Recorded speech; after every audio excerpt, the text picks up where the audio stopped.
नाज़रीन हेडलाइंस सां ॾिठियूं ब्रेकिंग न्यूज़ सां शेयर कई पिया। शिकारपुर भरिसां मुबैना पुलिस मुक़ाबलो थियो आहे, जिन में ॿ DSP समेत 3 ॼणा ज़ख़्मी थिया आहिनि।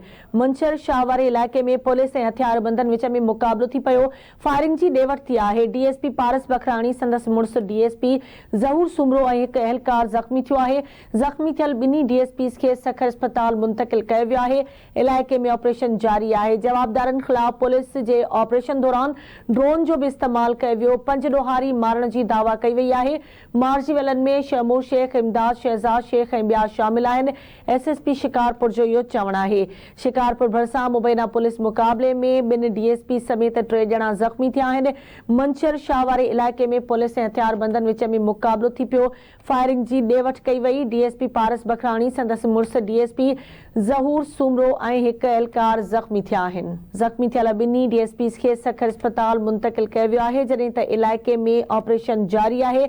जवाबदारनि ख़िलाफ़ पुलिस जे ऑपरेशन दौरान ड्रोन जो बि इस्तेमालु कयो वियो आहे। 5 ॾोहारी मारण जी दावा कई पई वञे।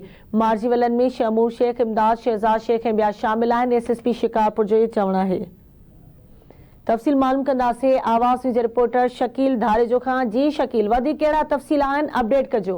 बिल्कुलु, शिकारपुर पुलिस जो धाड़ेलनि सां मुक़ाबलो थियो आहे, जंहिंमें 5 ॾोहारी मारण जी जेका दावा कई वई आहे। अव्हांखे ॿुधायूं त स्टोरगंज पुलिस जो जागन जे लिंक रोड ते धाड़ेलनि सां मुक़ाबलो थियो आहे, ऐं जंहिंमें जेका हिकु धाड़ेल जी सुञाणप जेका थी आहे उहा नादर महर जे नाले सां थी आहे। ऐं जॾहिं त शिकारपुर पुलिस जो चवणु आहे त जेको धाड़ेल ॾोह जे इरादे सां बीठा हुया ऐं पुलिस खे गुझो इतलाह मिलियो ऐं उते पहुची जेको धाड़ेलनि सां मुक़ाबलो कयो आहे। जी ठीकु आहे, मुंहिंजी महिरबानी शकील अपडेट करण जे लाइ।